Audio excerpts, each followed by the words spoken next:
ठीक है जी। इसलिए मैं एक चीज आपको बता देना चाहता हूं, चेले बनिएगा। आमीन। आशीष पाने वाले, और क्योंकि आजकल बहुत चल रहा है उत्तर भारत के अंदर, बड़ी बड़ी सभाएं चल रही हैं जहां पर सिर्फ यही कहा जाता है, आओ नौकरी मिल जाएगी, आओ तुम्हें संतान मिल जाएगी, आओ तुम्हारे घर के सब काम बन जाएंगे। पर कोई ये नहीं कहता आओ तुम्हें अनंत जीवन मिल जाएगा। कोई ये नहीं कहता आओ तुम स्वर्ग जाने वाले बन जाओगे, आओ तुम्हारे पाप क्षमा हो जाएंगे, आओ तुम्हारा जीवन बदल जाएगा। कोई नहीं कहता, क्योंकि हमें भी ऐसी सुनने की आदत हो गई है कि हम अमीर हो गए, गरीब हो गए। अरे अमीर और गरीब होने से कुछ नहीं होता। अगर आप यहां पर गरीब भी हैं, आप यीशु मसीह में अमीर हैं। आमीन। मैं अमीर बनूंगा तभी मेरी आशीषों का पता लगेगा। भाई ने बताया, प्रभु ने उन्हें उठाया घूरे से, ऊंचे पर बैठा दिया। प्रभु ने इसलिए नहीं बैठाया, पर प्रभु ने इसलिए बैठाया ताकि वो हमेशा का जो सबसे धनवान वाला जीवन है वो हमें प्राप्त करना है। आमीन। आइए परमेश्वर के वचन की ओर चलें, क्योंकि समय जो है बहुत तेज भाग रहा है। आइए एक वचन को पढ़ें, और यूहन्ना रचित सुसमाचार उसका 20 अध्याय, और कोई अगर है तो उसका दो पदों को पढ़ देंगे। पहले हम पढ़ेंगे लुक्का 19, फिर उसके बाद यूहन्ना 19 में पढ़वाऊंगा। पहले लुक्का 19 उसका 11 पढ़ दें, और फिर लुक्का 19 मैं आपको पद बताऊंगा, फिर आप उसे पढ़िएगा बाद में। आप पढ़ लीजिए लुक्का 19 उसका 11 10 पढ़िए जल्दी। लुक्का 19 10। क्योंकि मनुष्य का पुत्र खोए हुए को ढूंढने और उनका उद्धार करने आया है। धन्यवाद। परमेश्वर का वचन कहता है यीशु मसीह संसार में चंगाई देने, नौकरी देने, बच्चा देने, ये देने, वो देने नहीं आया, वो उद्धार देने आया है। आमीन। जाके गलत मत बताना लोगों को, मेरी बात समझ रहे हैं? क्योंकि चंगाई तो शैतान भी दे सकता है। पता है आपको? पता है? शैतान भी चंगाई देता है। शैतान भी सब कुछ दे सकता है, पर एक चीज नहीं दे सकता। क्या दे सकता वो? अनंत जीवन। अगर आप चर्च में आ रहे हैं तो आप लोगों को पूछते भैया क्यों जाते हो? क्या बोलते हो आप लोग? मेरे पेट में दर्द रहता था, ठीक हो गया, ये कहते हो? मेरे सर में दर्द रहता था, ये कहते हो?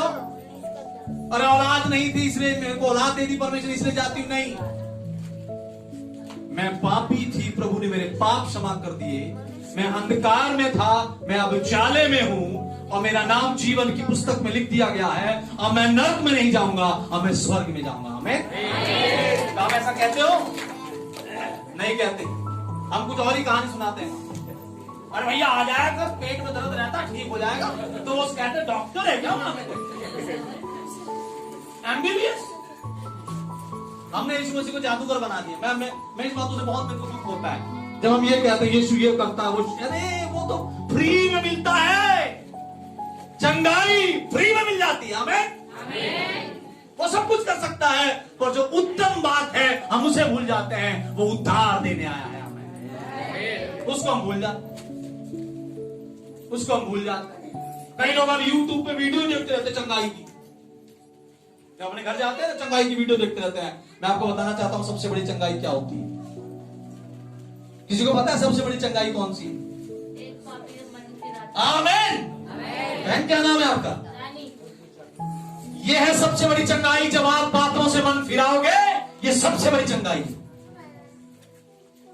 किसी ने आकर इस पुलपिट पर यहां पर आकर कहा कि मैं पहले पापी था, अब मैंने पाप करना छोड़ दिया। कोई नहीं कहता। सब ये कहते पेट में दर्द था ठीक हो गया, सर में दर्द था ठीक हो गया। कोई ये नहीं कहता मैं गंदा था, मैंने गंदे काम छोड़ दिए। यह है चमत्कार। आज पेट का दर्द ठीक हो जाएगा, कल सर में दर्द शुरू हो जाएगा, कल सर का दर्द ठीक हो जाएगा, फिर घुटने में दर्द आ जाएगा। और मैं आपको एक चीज बताता हूं, यीशु मसीह को जादूगर मत बनाइए, यीशु मसीह को कोई पंडित मौलवी मत बनाइए। वो उद्धार करता है, वो जीवन देने आया है। प्लीज, हमारे उत्तर भारत में ना बहुत सारे लोग ऐसे भीड़ इकट्ठी हो रही है हर जगह। कहाँ जा रहे हो? चर्च जा रहे हैं। क्या मिलता है? चंगाई मिलती है। क्या मिलता है? तो क्या करें, घुटनों में दर्द था, ठीक हो गया। क्या हो गया? तो क्या करूं, मैं तो बस ऐसे ही जा क्यों रहे, पता नहीं है चर्च क्यों जा रहे। अरे यीशु मसीह राजाओं का राजा, वो परमेश्वर है। आमीन। हमने उसे कोई मुल्ला मौलवी पंडित बना दिया, और कोई पूछता है अरे चंगाई तो ये भी देता है, तो वो बाबा भी जो तो देते हैं जो काली पहाड़ी पे बैठे हैं, फिर वहां भी चले जाया करो। वहां क्यों नहीं जाते हो? हंसने की बात मैं आपको चीज बता रहा हूं, लोगों ने मसीहत को मजाक बनाया। यीशु मसीह जिस काम के लिए वो तो हम प्रचार ही नहीं कर रहे लोगों को। बहन, मेरे भाई, पाप से मन फिरा, हम वो नहीं कहते। हम कहते हैं फास्टिंग कर तो ठीक हो जाएगा, फास्टिंग कर तेरी नौकरी लग जाएगी, अरे खुदा में सही हो जाओ सब कुछ हो जाएगा। हमें बोलना भी नहीं पड़ता, वो तो खुरचन है। जब आप वो खाना खाते हो ना, कढ़ाई में रह जाती है ना, जो पतीले में, वो है वो सब, वो मांगने की जरूरत होती है, वो लगी लगाई रहती है। आमीन। हम खुरचन मांग रहे थे, नौकरी दे, ये दे, वो। अबे भैया, ऊपर का जब आ जाएगा नीचे खुरचन वैसी रहेगी। आमीन। इसे खुदा का कलाम कहता है, यीशु मसीह कहता है, मैं संसार में खोए हुओं को ढूंढने और उनका उद्धार करने आया हूं। कहां खोए थे हम? क्या थे? पापी थे। कौन थे? मुझे नहीं पता आज आप कैसा जीवन जी रहे हो, पर परमेश्वर जानता आप कैसा जीवन जी रहे हो। कई बार हम बहुत नाचते हैं प्रभु यीशु मसीह के लिए, कई बार हम बहुत चिल्लाते हैं, कई बार हम बहुत कुछ करते हैं। कैसे ये पता लग जाता है कि मैं बदल गया हूं? किससे पता लगे मैं बदल गया हूं? हमारे स्वभाव से, हमारे कामों से पता लग जाएगा कि मैंने सचमुच उद्धार पा लिया है। आमीन। कई लोग चाहे 10 साल भी आते, जीवन नहीं बदलता उनका, वो भूत के भूत ही रहते हैं, वो नहीं बदलते, क्योंकि पादरी साहब थोड़ा देखते हैं उनको बदले नहीं बदले। जय मसीह की तो हम कहीं भी कह देते हैं जय मसीह की, पर जीवन बदला कि नहीं बदला भैया? गुटखा पान तंबाकू छोड़ा कि नहीं छोड़ा? इन आंखों से पाप करना छोड़ा कि नहीं छोड़ा? मोबाइल पे जो देखते हो अभी तक छोड़ा कि नहीं छोड़ा? अगर नहीं छोड़ा तो उद्धार नहीं मिला भैया। अभी धोखे में ही हो, अभी धोखे में ही हो। और धोखा किसको दे रहे हो? हाँ, खुद को ही दे रहे हो। इसे परमेश्वर का वचन कहता है, यीशु मसीह भैया दिल को बदलने आया है। आमीन। अगर दिल नहीं बदला तो इसका मतलब यीशु मसीह आपके जीवन में अभी तक नहीं आया। धोखा मत देना अपने आप को। घुटनों का दर्द ठीक हो गया, घुटनों का दर्द तो उसने तेरे को ऐसे दे दिया, ठीक कर दिया, पर चलो कोई बात नहीं। पर अगर आप चाहते हो कि यीशु मेरे अंदर रहे तो बदलाव होना चाहिए। अगर आपको यह लगता है कि यीशु मेरे अंदर होगा तो आपके कामों से पता लग जाए। परमेश्वर का वचन कह रहा है, यीशु मसीह दुनिया में 3 काम करने आया। नंबर 1, परमेश्वर का वचन कहता है यीशु मसीह हमारे लिए एक बिचौला है। कौन है वो? बिचवाई है वो। परमेश्वर का वचन कहता है इस संसार की कोई भी ऐसी ताकत नहीं थी, कोई भी ऐसा नॉलेज, ऐसा ज्ञान नहीं था, कोई भी ऐसा महान व्यक्ति नहीं था जो हमें परमेश्वर से मिला सकता। सिर्फ बजाय यीशु के वही हमें परमेश्वर से मिला सकता है। बोलो आमीन। कोई आपसे पूछता है यीशु के पास क्यों आते हो, तो बोलना भैया मैं यीशु के पास इसलिए जाता हूं क्योंकि वही हमें परमेश्वर से मिला सकता है। आमीन। वो बोलेगा इसका मतलब दुनिया में और है, वो क्या है? तो कहना भैया वो मुझे पता नहीं, वो मैं बोलना नहीं चाहता, पर मुझे तो पता लग गया यीशु ही है जो मुझे परमेश्वर से मिला सकता है। आमीन। रोमियो के पत्र में लिखा है हमने पाप किया था और परमेश्वर से हमारा रिश्ता टूट गया था। हमारा रिश्ता थे तो हम परमेश्वर के ही। उत्पत्ति किताब में लिखा प्रभु ने हमें बनाया भी अपने स्वरूप में था, पर पाप के कारण हमारा रिश्ता जो टूट गया था, हजारों साल लग गए उस रिश्ते को दोबारा बनाने में। वो रिश्ता किसने बनाया? आमीन। परमेश्वर वचन कहता है यीशु मसीह हमारा बिचवई है। मुझे नहीं पता वो आप उसको अपने जीवन के किन किन जगहों में बिचवई बनाते हैं। एक पति और पत्नी के बीच में भी वो होना चाहिए, माँ बाप और बच्चों के बीच में भी होना चाहिए, चर्च और पास्टर के बीच में भी कौन होना चाहिए? यीशु मसीह होना चाहिए। आमीन। बाइबल में लिखा है कि यीशु मसीह कलीसिया का क्या है? कौन है? कलीसिया का कौन है? यीशु मसीह सिर। और हम क्या है? रानी सिस्टर को पता है, और कोई बाइबल तो उठाते पढ़ते नहीं क्या? कई लोग हथियार रखे रहते, चलाते नहीं है, जंग लग जाएगा किसी दिन, और चलाओगे उल्टा चलेगा फिर। समझ रहे हैं? अगर आप बाइबल नहीं पढ़ते हो तो आप एक ऐसे विश्वासी हो जो सिर्फ हवा में, जैसे गुब्बारा होता है ना, वो बड़ा फुला फुला घूमता है, जब एक कांटा लगता है फूस हो जाता है। कहीं आप ऐसे विश्वासी तो नहीं हो, बाइबल पढ़ते नहीं हो, बस आकर यहां सोचते हो बहुत अच्छा प्रभु ने बड़ी आशीष दे दी, जब हालातों का कांटा लगेगा फूस हवा निकल जाएगी। मेरी बात समझ रहे हैं आप? अगर आप बाइबल पढ़ना शुरू करो, आमीन। कितनी किताबें बाइबल में? हाँ जी,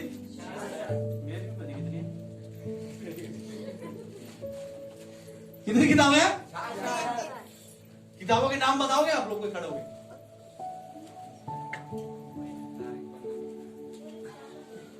बता दीजिए, किसी को पता है तो। अगली बार आऊंगा किताबों के नाम सुनूंगा, ठीक है? वैसे तो मुझे एक ही बार बुलाते लोग, अगली बार नहीं बुलाते। और अच्छा भी है प्रभु का, क्योंकि मैं बहुत ऐसी बात बोलता हूं जो चुभती है लोग। खुदा ने मुझे इसलिए बोला कि चुभा दे जरा। मैं वो चंगाई वाला, मेरा इकट्ठा करने वाला नहीं हूं भैया, लोगों को मक्खन लगाने वाला या दान दक्षिणा इकट्ठा करने वाला नहीं। खुदा ने मुझे बहुत दिया, हमें, ठीक है ना? मैं उन सेवकों में से नहीं हूं जो भैया पैसे के लिए आते हैं, सेवा करके जाते हैं। दुनिया बहुत सारे लोग हैं जो पैसा पैसा पैसा करते रहते हैं। मैं पैसा नहीं करता, पैसा मेरे पीछे आ जाता है। आमीन। मैं हमेशा एक बात बोलता हूं लोगों को, वचन पढ़ो। अगर वचन नहीं पढ़ोगे ना, मैं आपको चीज बताता हूं, आप कभी भी जान नहीं पाओगे परमेश्वर कैसा है।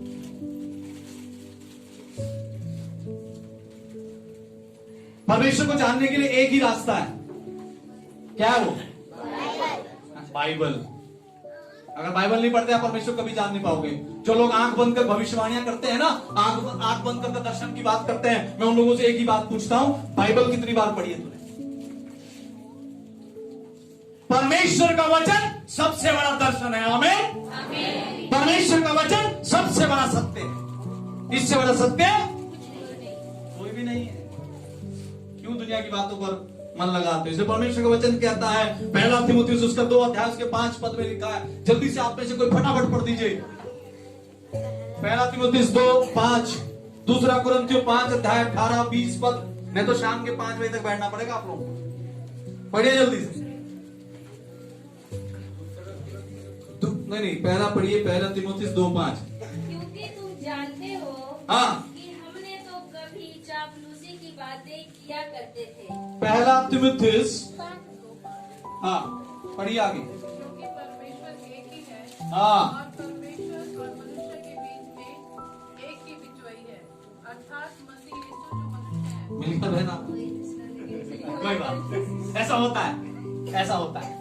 एक बार मैंने एक भाई से पूछ लिया, वो बहुत कूद कर आराधना कर रहा था। मैंने पूछा कितने साल से चर्च आ रहे हो? कहते 20 साल से। मैंने कहा ऐसा कर, चल ऐसा की किताब निकाल। तो भाई साहब निकले थी तो 20 साल से नोटंकी करने चर्च में आ रहा था। मुझे नहीं पता आप चर्च में क्यों आ रहे हो। अगर आपको चर्च में आ रहे हो तो आपको बाइबल का पूरा ज्ञान होना चाहिए। हमें, मैं चर्च के बारे में नहीं बता रहा, नहीं तो अगर मैं चर्च के बारे में बताना शुरू कर दूं तो आपको पता लग जाएगा, और आज तक तो मैं चर्च का हिस्सा बन ही नहीं पाया। अगर मैं चर्च के बारे में आपको बताना शुरू कर दूं कि चर्च एग्जैक्टली होता क्या है। चर्च है ना ये, बाइबल कहते हैं चर्च चुने हुए, धोए गए, अलग किए हुए लोगों का समूह होता है। बोलो आमीन। और अगर आप में से अभी भी कोई वचन के अनुसार नहीं चल रहा तो वो चर्च का हिस्सा। भले आप छाती पे हाथ मार मार के कहते रहो मैं तो चर्च का हिस्सा हूं, खुदा कहता मैं तुझे जानता नहीं। क्योंकि भैया चर्च में तो वही आ सकता है जो धुआ हो, साफ हुआ हो और अलग किया हुआ हो, वही चर्च होता है। ग्रीक भाषा में कहते हैं एक्लीसिया। एक्लीसिया का मतलब होता है चुने हुए और अलग किए हुए। अगर वही संसार की गंदगी और संसार की बातें लेकर आप अभी भी अपने जीवन को लेकर चर्च में आते हो तो you are not part of the church, आप चर्च का हिस्सा नहीं हो। परमेश्वर, मेरा वो सब्जेक्ट नहीं है, पर मैं उस बात को पढ़ना चाहता हूं जो भी पढ़ा गया। पहला तीमुथियुस उसके 2:5 में लिखा है, यीशु मसीह हमारा बिचवई है। आमेन। आपको कोई मोहल्ले में पूछता है आप चर्च क्यों जाते हो, तो आज ये जाके बोलना, यीशु मसीह ही मेरा बिचवई है और आपका बिचवई है, जो मेरे पापों को क्षमा कर सकता है और हमें परमेश्वर से मिला सकता है। इसलिए मैं चर्च जाता हूं। हाँ, पेट का दर्द मत बताइएगा प्लीज। ये इससे मुझे बड़ी चिढ़ होती है जो लोग कहते हैं ना, मैं तो पेट का दर्द ठीक होगा इसलिए चर्च जाता हूँ। भैया कल सिर में दर्द हो जाएगा फिर क्या करूं? इसलिए बहुत लोग आते हैं प्रभु के पीछे चले जाते हैं। क्लिनिक मत बनाइएगा इसको ना, जैसे वो केजरीवाल ने क्लिनिक खोली थी, है ना? हाँ, मोहल्ला क्लिनिक। ये मोहल्ला चर्च ना बन जाए। मेरी बात समझ रहे हैं आप? चल बहन क्या हो गया, सिर में दर्द रहता है। प्लीज लोगों को पूरा सुसमाचार सुनाइएगा। आमीन। उन्हें बताइएगा अगर यीशु के पीछे जाओगे, तेरी बीमारी ठीक हो या ना हो, पर तुम नरक में नहीं जाएगी। आमीन। अगर वो आमीन कोई नहीं बोलेगा। अगर मैं चंगाई की बात कह दूं तो सब बोलेगा आमीन। स्वर्ग की बात कह रहा तो कुछ का समझ नहीं आ रही, क्योंकि भैया जहां का पता नहीं है तो जाए कब, कैसे विश्वास करें? पर बाइबल कहती है अनदेखी वस्तुओं का प्रमाण ही जो है वो विश्वास। आमीन। आपसे कोई पूछे चर्च क्यों जाते हो, तो आप उनको बोले मैं भैया स्वर्ग जाना चाहता हूँ इसलिए चर्च जाता हूँ। कहाँ जाना चाहता हूँ? वो बोलेगा भाई स्वर्ग कौन ले जाता है? केवल यीशु मसीह। क्या बोलते हो ऐसा? हम तो मुझे बताते हैं और वो ना उन्हों को लग गई, बस उन्हों को लग गई। ऐसी ऐसी चीजें मत बताओ, खुदा का सत्य बताओ। आमीन।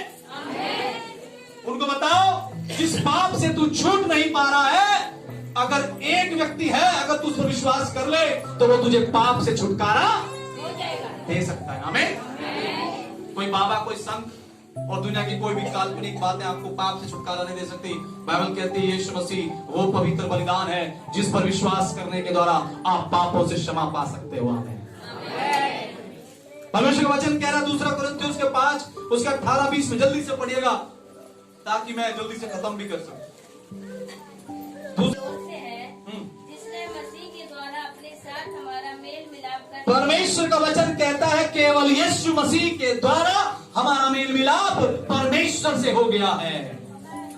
आपको धन्यवाद देना चाहिए यीशु मसीह को कि स्वर्ग छोड़कर आपके लिए मनुष्य बनकर इस संसार में आया और आपका मेल मिलाप किससे करवाया? आपको धन्यवाद देना चाहिए। आमीन। हमारे इंडिया में बहुत सारे बाबा संत आ गए हैं, वो कहते हैं आओ मैं तुम्हें परमेश्वर से मिलाऊं, और पता नहीं किससे मिलाते हैं बाद में। कई बार तो अपने से मिला लेते अपना, फिर आओ मिलो मेरे से।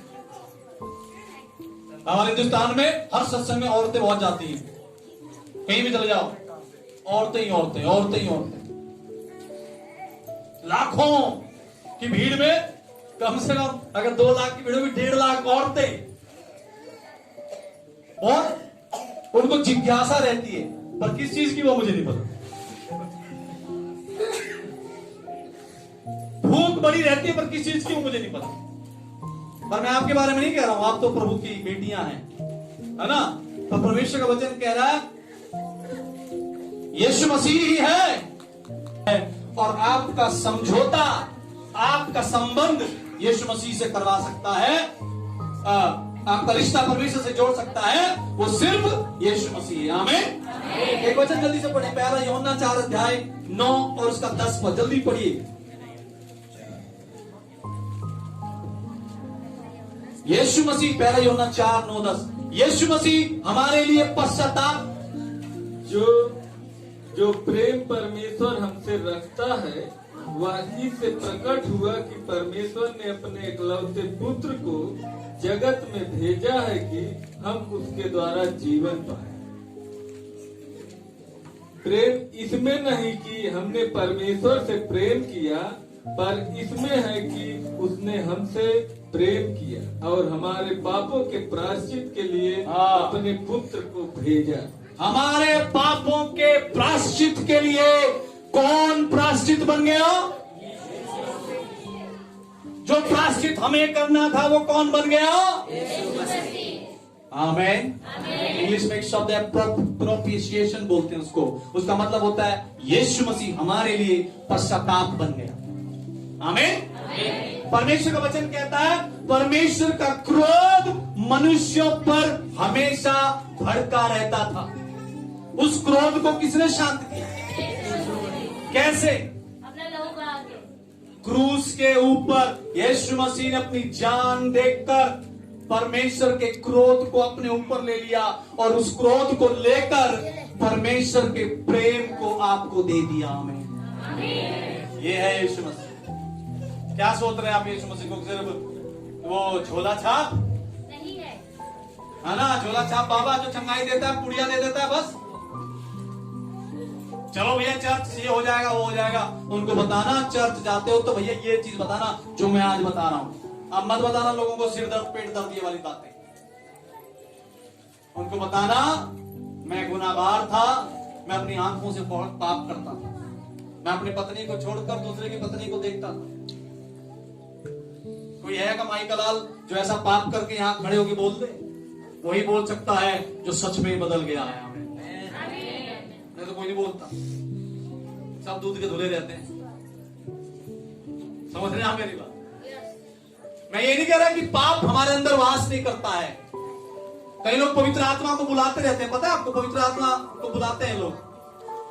आप लोग बुलाते, आप नहीं बुलाते होंगे। पवित्र आत्मा को बुलाओ मत। क्यों? पता है पवित्र आत्मा हमारे अंदर ही वास करता है। आमीन। मैं एक चर्च में गया, वहां पवित्र आत्मा को बुला लेते कि आप पवित्र हमारे पर पवित्र आत्मा की क्या लग गई? मोहर लग गई। आमीन। यानी पवित्र आत्मा जाता आता नहीं है, वो यही रहता है। आमीन। हम पवित्र आत्मा आओ फिर बोलते चल यहाँ से निकल के 6 दिन बोला चला जा, फिर संडे को फिर ऐसा नहीं है पवित्र आत्मा। हम अपने शरीर की इच्छाओं को पूरा करते हैं और पवित्र आत्मा की आवाज को नहीं सुनते। परमेश्वर का वचन कह रहा है यीशु मसीह हमारे लिए एक एडवोकेट भी है, एक वकील भी है। आमीन। हमारे पापों के लिए परमेश्वर से बातचीत करने वाला, हमारे लिए आज भी स्वर्ग में बैठकर प्रार्थना करने वाला कौन है? आज भी वो आपको हर पल मौका दे रहा है। आप भले आपने बपतिस्मा ले लिया हो, बपतिस्मा लेने के बाद भी लोग पाप करते हैं। पता है आपको? भले आप प्रभु भोज लेते हो, प्रभु भोज लेने वाला भी पाप करता है। भले आप थोड़ा देर आप यहाँ पर आकर पादी साहब बोलते होंगे कि आओ हम प्रभु भोज लें, तो आप बोलते होंगे चलो प्रभु मुझे क्षमा कर दे, फिर सोमवार को जाके फिर पाप कर देते। ये जीवन का एक संघर्ष है। पर परमेश्वर का वचन कहता है यीशु मसीह पवित्र आत्मा हमारा मेंटर है, हमारा मॉनिटर है, हमारा एडवोकेट है, जो हमारे लिए निरंतर प्रार्थना करता है ताकि हम पाप में ना गिरे। आमीन। देखा वो हमारा महायाजक है। हालेलुया। महायाजक है, हमारे दुआ करता है हम पाप में ना गिरे। इसलिए मसीह जीवन में सबसे इंपॉर्टेंट जो बात है वो है वचन पढ़ना। अगर आप वचन नहीं पढ़ते और वचन नहीं सुनते तो आप एक कमजोर विश्वासी हैं। आप एक कमजोर विश्वासी हैं। परमेश्वर का वचन कह रहा है, मेरे साथ जल्दी से पढ़ दीजिए, पहला यूहन्ना 1 उसका 6 से 10 जल्दी से पढ़ दीजिए। देखिए उसके साथ हमारी सहभागिता है। हाँ। और फिर अंधकार में चले तो परमेश्वर का वचन कहता है यदि हम कहें हमने उद्धार पा लिया है, यदि हम कहें कि वो हमारा विचवाई है, यदि हम कहें कि उसके साथ मेरी सहभागिता है, पर फिर भी क्या करें? अंधकार में क्या करते हैं? चलते हैं। तो बाइबल कह रही है हम झूठे हैं। कैसे हैं हम? झूठे झूठे हैं। इसलिए अगले संडे जब आप यहाँ पर आए तो ये गवाही पादरी साहब को, पादरी साहब आज तक मैं दोगला जीवन जीता रहा, आपको नहीं पता लगा, पर आज मुझे पता लगा। आज मैं अपने जीवन में यहाँ पर आके पश्चाताप कर रहा हूँ और अब से वो गुनाह नहीं करूंगा। उस दिन मैं मानूंगा सबसे बड़ा चमत्कार ही। आमीन। मेरी बात समझ रहे हैं आप? ये सबसे बड़ा चमत्कार। आपको पता स्वर्ग में आनंद कब मनाया जाता है? जब एक मुर्दा जिंदा होता है, नहीं, जब एक लंगड़ा मिलता है, मन गिराता जब है, किसी की लॉटरी लग जाती है, जब किसी का घर बन जाता है, जब किसी का बिजनेस खड़ा हो जाता है, जब किसी की औलाद हो जाती है, कब आनंद मनाया जाता है? जब एक पापी मन फिराता है। आमीन। ऐसी आराधना चाहता है परमेश्वर। तो कहता दिखावा मत, है ना, दिखावा मत। दिल में कुछ, मन में कुछ, चेहरे में कुछ, तो विचारों में कुछ, सोच में कुछ, और बैठे कहाँ है चर्च? खुदा कह रहा नहीं। जब खुदा का कलाम कहता है, पर यदि जैसा वो ज्योति में चलता है वैसे ही हम भी क्या करें? ज्योति में चले। हमें वो ज्योति क्या है? प्रकाशन है, कहाँ मिलता है? बाइबल के वचन से, स्वर्ग में? नहीं वचन से, हाँ जी, नहीं, ज्योति क्या है वो? वचन, बाइबल। ज्योति तो यीशु मसीह है। नहीं, मुझे कंफ्यूज मत करिएगा। पता नहीं मैं कहाँ गया। अरे, ये बहन जो रानी है ना, मैं जितनी बहनें यहाँ बैठे सबको कहना चाहता हूँ, थोड़ा देर आप साहब अगर हो अलाउ करिएगा, आधा घंटे इस बहन के साथ बैठ कर थोड़ा सा समझिएगा वो क्या समझाती है, क्या पढ़ती है। ठीक है, सीखने की जरूरत है बहुत ज्यादा। ठीक है, आप इस बात को हमेशा ध्यान दीजिएगा। यीशु मसीह ने 66 किताबें दी है ना, ये सिर्फ ऐसे नहीं दी आपको, ये पूरी जिंदगी पढ़ने के लिए दी है। आमीन। अगर आप नहीं पढ़ते, आप ये कहोगे मैं तो नहीं पढ़ सकता, तो सुनो, आपको मेरे कान नहीं है वो अलग बात है ना। मोबाइल में चमत्कार मत देखो, शिक्षा सुनो। ठीक है, ये परमेश्वर वचन कह रहा है, पर यदि जैसा वो ज्योति में है वैसे हम भी ज्योति में चले तो एक दूसरे के साथ सहभागिता रखते हैं। प्रभु का वचन कहता है, अगर हमारे अंदर यीशु मसीह की ज्योति है तभी हम एक दूसरे के साथ चल सकते हैं। आमीन।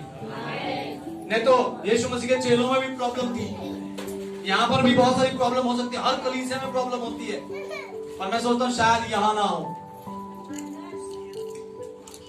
एक दूसरे से लड़ाई झगड़ा ना हो, ऊंच नीच ना हो, जात पात की बातें ना हो, गरीबी और अमीरी ना हो। हमें प्रभु के घर में आकर हम एक जैसे हो जाते हैं और आत्मा में चलने वाले बन जाते हैं, क्योंकि हम उद्धार पाए हुए व्यक्ति हैं। उद्धार पाया हुआ व्यक्ति ना तो गाली देता है, उद्धार पाया हुआ व्यक्ति ना तो लड़ता है, उद्धार पाया हुआ व्यक्ति वो दुनियावी जीवन नहीं जीता। अगर आप उद्धार पा चुके हो तो वो उद्धार आपके जीवन में नजर आना चाहिए। हमें एक बहन ने भी कहा थोड़ी देर पहले, हमारे कामों में, हमारे स्वभाव में दिखना चाहिए हम बदल गए हैं। निकोदेमुस जब यीशु मसीह के पास रात को आया ना, तो निकोदेमुस इतना बड़ा गुरु था, इजराइल में इतना बड़ा, यरूशलेम में इतना बड़ा गुरु था वो, पर उसको भी पता था आत्मिक बातों के बारे में। कई बार हम भी प्रभु के पास आते हैं पर आत्मिक बातें समझ नहीं पाते। किसी की गाड़ी है, एक का है 77 73 है, 51 88 को गाड़ी हटा लो। कहता है यीशु मसीह हमारा मॉनिटर है, हमारा वकील है। योना 10:10 में लिखा है, मैं तुम्हें बहुतायत का जीवन देने आया। कौन सा जीवन? कैसे मिलेगा वो? वहां ये नहीं लिखा मैं तुम्हें करोड़ों रुपए देने आया, मैं तुम्हें बहुत सारी आशीषें देने आया। वहां लिखा मैं तुम्हें अबेंडेंट, इंग्लिश में लिखा है अबेंडेंट लाइफ, वो जिंदगी देने आया जो तुम्हारी सोच से बहुत परे है। हमें जिसके बारे में आपने सोचा भी नहीं होगा। ये है मसीह जीवन। 10:10 में लिखा है वो। पवित्र वचन कह रहा, यूहन्ना उसका 14:27 में लिखा है, उसको जल्दी से हम पढ़ दें। 14:27, मैं तुम्हें शांति दिए जाता हूं, अपनी शांति में तुम्हें देता हूं, जैसे संसार देता मैं तुम्हें नहीं देता। तुम्हारा मन ना घबराए और ना डरे। आमीन। कोई आपसे पूछा चर्च क्यों जाते हो, तो उनको बोलना भैया सच्ची शांति वही मिलती है हमें। कहां पर? यीशु मसीह में, चर्च में नहीं, यीशु मसीह में। आमीन। यीशु मसीह में, यीशु मसीह ही शांति देता है। क्योंकि बहुत सारे लोग आते हैं चर्च में, पर वो बेचारे शांति के साथ ही चले जाते हैं वापस। कहते चर्च तो मैं भी कहता, रानी सिस्टर तू तो कह रही थी कि चर्च जाइए शांति मिलती है, वहां तो मेरी पड़ोसन शांति मिलेगी मेरे को। समझ रहे मेरी बात? होता है शांति का मतलब वो शांति जो संसार नहीं देता, वो शांति जो यीशु मसीह देता है हमें। अगर यहां से जाने के बाद अभी भी आप अपनी शांति को कहीं और ढूंढते हो तो भैया अभी भी उद्धार नहीं मिला तुम्हें। अभी भी आपकी शांति मोबाइल में, अभी भी आपकी शांति फैशन में, अभी भी आपकी शांति खाने पीने में, अभी भी आपकी शांति दुनिया के टशनबाजी में ढूंढ रहे हो तो अभी भी उद्धार, क्योंकि जिसके पास यीशु आ जाता है वो प्यासा नहीं रहता, हमें वो भरपूर हो जाता है। हालेलुया। इन्हें परमेश्वर का वचन कहता है यीशु मसीह हमारा विचवाई है, यीशु मसीह हमारा मॉनिटर है, यीशु मसीह हमारा मेंटर है, यीशु मसीह ही हमारा रखवाला भी है। हमें यह 10 में लिखा वो रखवाला है। हालेलुया। बहुत सारी बातें हैं मुझे कहने के लिए, पर मेरे पास समय नहीं है। खुदा आप लोगों को बहुत बहुत आशीष दे, क्योंकि जितना समय था उसमें मैं जितनी बातें आपको बता पाया मैंने बताने की कोशिश की है। आइए अपने स्थानों पे खड़े हो जाएंगे। मैं छोटा दुआ करना चाहता हूँ आप लोगों के लिए। और आप परमेश्वर से कहें, परमेश्वर अगर आज तक मेरा जो जीवन है वो तेरे वचनों के अनुसार नहीं चल रहा है, तो मत्ती उसका 7 उसका 24-27 में लिखा हुआ है, जहाँ पर प्रभु यीशु मसीह बड़ी अच्छी बात कहते हैं। और यीशु मसीह और भी बहुत सारी बातों को बताता है। यूहन्ना 16 में, दूसरा पत्रस में बताता है। उन सारी बातों के लिए हम दुआ करें और परमेश्वर से कि प्रभु यीशु मसीह कहता है, यीशु मसीह कहता है मैं जीवन का जल हूँ, मैं जीवन की रोटी हूँ, जो मेरे पास आता है वो फिर प्यासा नहीं रहता। प्रभु का वचन कहता है मैं इसलिए आया ताकि तुम जीवन पाओ, बहुतायत का जीवन पाओ। यीशु मसीह कहता है मैं इसलिए आया ताकि तुम मन फिराओ। यीशु मसीह कहता है मैं इसलिए आया ताकि तुम प्रेम करो। मैं इसलिए आया ताकि तुम परमेश्वर से मिल सको। मैं इसलिए आया ताकि तुम मेरे साथ रह सको। मैं इसलिए आया ताकि तुम पवित्र जीवन जी सको। मैं इसलिए आया ताकि तुम बदल जाओ। अगर ये बात हमारे जीवन में नहीं है, हम सिर्फ चंगाइयों को देख देख कर आनंदित हो रहे हैं, हम सिर्फ आशीषों को देख देख कर चर्च में आ रहे हैं, तो ध्यान दीजिएगा आपने उत्तम बात को अभी तक नहीं सुना है, वो अभी तक उत्तम बात पर भरोसा नहीं किया है। तो यीशु मसीह मार्था और मरियम के घर में गए तो यीशु मसीह ने कहा मार्था तू बहुत बातों की चिंता करती है, पर मरियम ने उत्तम बात पर मन लगाया है, और उत्तम बात है परमेश्वर का वचन। प्रकाशित वाक्य उसका 1:3 में लिखा है धन्य है वो व्यक्ति जो इस भविष्यवाणी किताब से पढ़ता, सुनता और मानता है। इसलिए आज से वचन को पढ़ना शुरू कीजिए। परमेश्वर आप सबको बहुत आशीष दे, यीशु मसीह के नाम से आमीन। अगर आपने अभी तक हमारा चैनल सब्सक्राइब नहीं किया तो अभी सब्सक्राइब करें और बेल आइकॉन को क्लिक करके हमारी